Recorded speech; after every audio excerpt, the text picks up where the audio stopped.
নমস্কাৰ সাধাৰণ জ্ঞানৰ আকৌ এটা নতুন ভিডিঅ'ৰ সৈতে আপোনালোক সকলোকে আমাৰ চেনেললৈ স্বাগতম জনাইছো।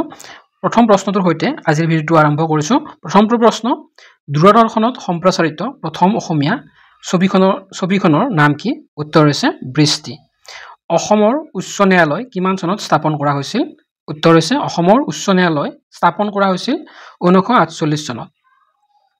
আসাম এছ'চিয়েশ্যন কেতিয়া স্থাপন কৰা হৈছিল? উত্তৰ হৈছে আসাম এছ'চিয়েশ্যন স্থাপন কৰা হৈছিল 1903 চনত। আসাম এছ'চিয়েশ্যনৰ কোনে গঠন কৰিছিল?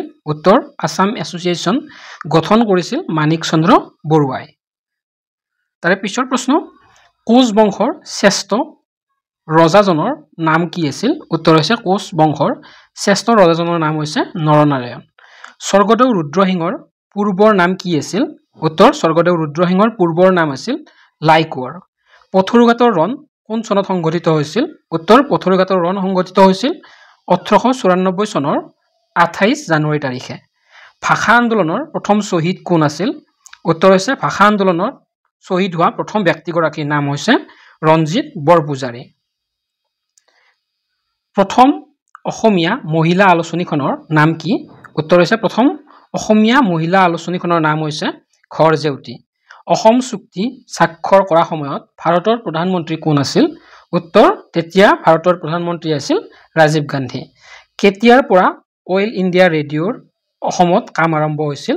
উত্তৰ হৈছে 1948 চনৰ 1 জুলাই তাৰিখৰ পৰা অল ইণ্ডিয়া ৰেডিঅ'ৰ কাম অসমত আৰম্ভ হৈছিল।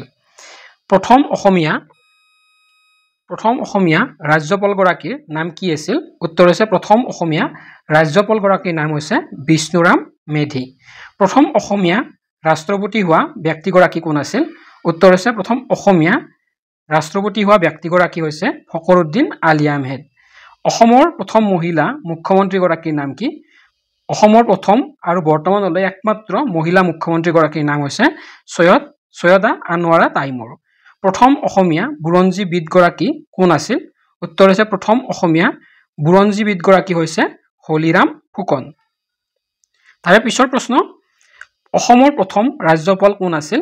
উত্তৰ হৈছে অসমৰ প্ৰথম ৰাজ্যপাল আছিল ছাৰ ছালেহ মহম্মদ আকবৰ হাইদৰি। মনত ৰাখিব, অসমৰ প্ৰথমগৰাকী ৰাজ্যপাল। অসমৰ প্ৰথম মুখ্যমন্ত্ৰী কোন আছিল? উত্তৰ হৈছে অসমৰ প্ৰথম মুখ্যমন্ত্ৰী হৈছে গোপীনাথ বৰদলৈ। অসমৰ প্ৰথমখন চিকিৎসা মহাবিদ্যালয় ক'ত আৰু কেতিয়া প্ৰতিষ্ঠা কৰা হৈছিল? উত্তৰ হৈছে অসমৰ প্ৰথমখন চিকিৎসা মহাবিদ্যালয় প্ৰতিষ্ঠা কৰা হৈছিল 1947 চনৰ 3 নৱেম্বৰত ডিব্ৰুগড় জিলাত। অসমৰ প্ৰথম ৰেলপথ কোনটো আছিল? উত্তৰ হৈছে অসমৰ প্ৰথম ৰেলপথটো হৈছে ডিব্ৰুগড় আৰু মাৰ্ঘেৰিটাৰ মাজৰ ৰেল লাইনটো হৈছে অসমৰ প্ৰথম ৰেলপথ।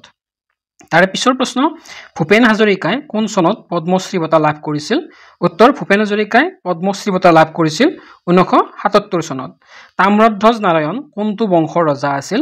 উত্তৰ হৈছে তাম্ৰধ্বজ নাৰায়ণ কছাৰী বংশৰ ৰজা আছিল। কাৰ ৰাজত্বকালৰ পৰাই আহোম মুদ্ৰাত সংস্কৃত ভাষা ব্যৱহাৰ কৰা হৈছিল? উত্তৰ হৈছে স্বৰ্গদেউ ৰুদ্ৰসিংহৰ ৰাজত্বকালৰ পৰা আহোম মুদ্ৰাত সংস্কৃত ভাষা ব্যৱহাৰ কৰা হৈছিল। শেষৰটো প্ৰশ্ন, শৰাইঘাট দলং কেতিয়া উদ্বোধন কৰা হৈছিল? উত্তৰ হৈছে শৰাইঘাট দলং উদ্বোধন কৰা হৈছিল 1962 চনত। ইমানখিনিয়ে, ধন্যবাদ।